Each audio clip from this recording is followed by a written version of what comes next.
I didn't sign up for all this pain and was it really that bad, Brianna? Be honest. No, but the key is you knew it was difficult. You knew what you were signing up for.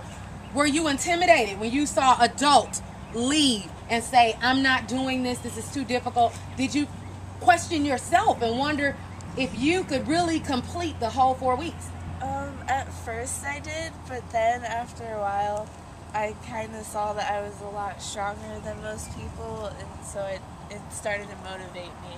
Okay, so you started being motivated just by the fact that you could tell your body was getting stronger, you were having more energy, you were becoming faster, and you said, I'm basing my abilities off of what I'm seeing happening to me, not what I'm seeing on the outside with other people. That's awesome. Now, what I want to talk about with Brianna more than anything, more than the physical aspect, is this mental aspect, this stuff going on in her cranium. That's what I want to talk about. Why? Because she doesn't know it, but she's doing some things and she's now motivated on her own.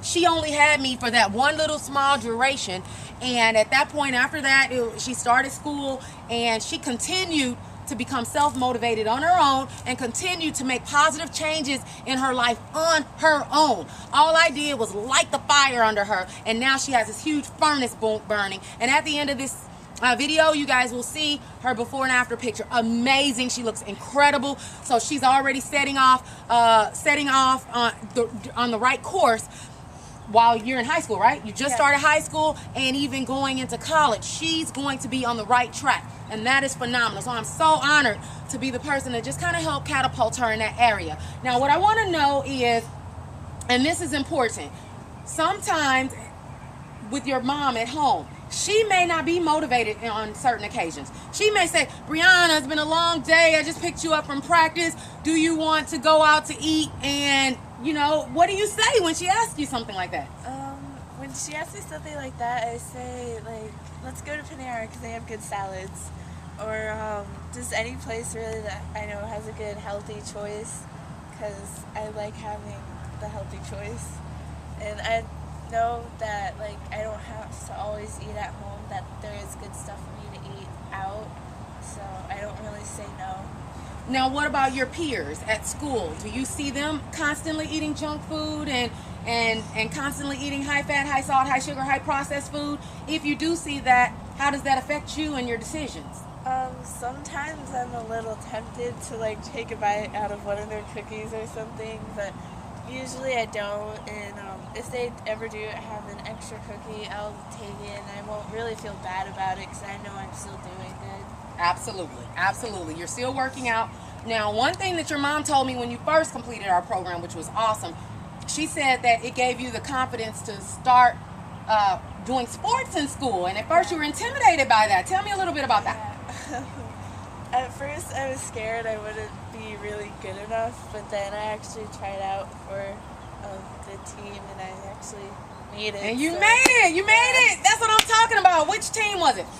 It's a JROTC team called Raiders, and we do a lot of physical training. Awesome. That is what I like to hear. So now you're not fearless anymore. You're not intimidated anymore. You know that if you have the desire to do it and you want to do it, you're going for it. Yeah. Do you influence other your friends in a positive way? Do you have your friends who are like, man, Brianna, how do you do that? I want to be able to eat like you, or I want to work out like you. Do you influence them? Yeah, I have actually a few friends who keep asking me for advice on, like, dieting, exercising, stuff like that.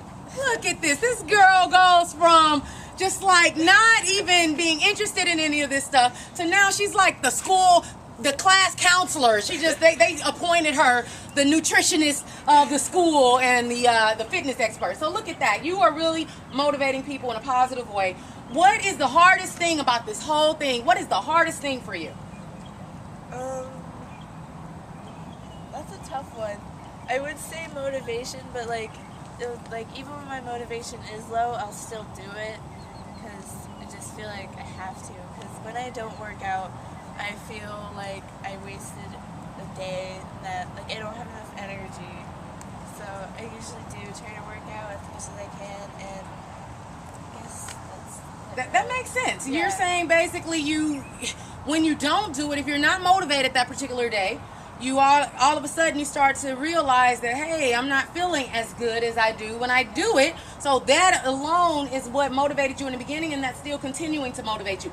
Just what you feel afterwards. And now I heard that you went dress shopping for like homecoming and have this you're in the new size now and everything. Like, is that hard for you to believe? Sometimes you have these smaller clothes, you have this new lifestyle, like, or does it shock you sometimes? You wake up and say, is this gonna last? Is this real?